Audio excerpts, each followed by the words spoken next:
is expected to last for about a week. An afternoon accident on I-30 in Texarkana, Texas killed one person. Our KSLA crews spotted an 18-wheeler truck on fire on I-30 in Texarkana, Arkansas this afternoon. We're told the driver was heading west when he hit the concrete barrier in the construction zone. Right now, we are waiting for DPS to release the name of the victim.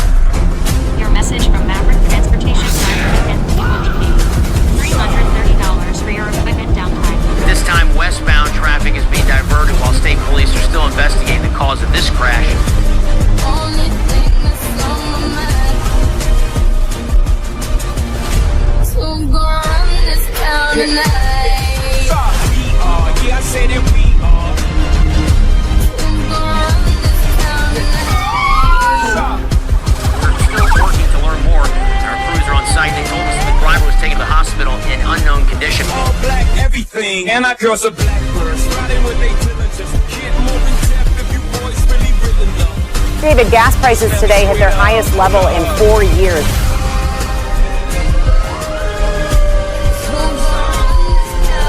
The Strait of Hormuz remains closed, and gas prices here in the U.S.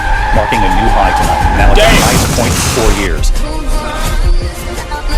Due to spiking fuel prices, we ask that you fuel up or top off your tanks today if possible.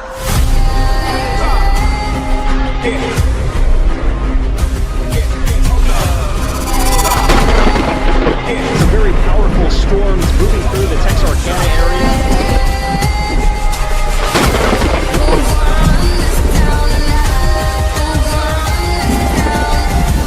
We gon' run this town.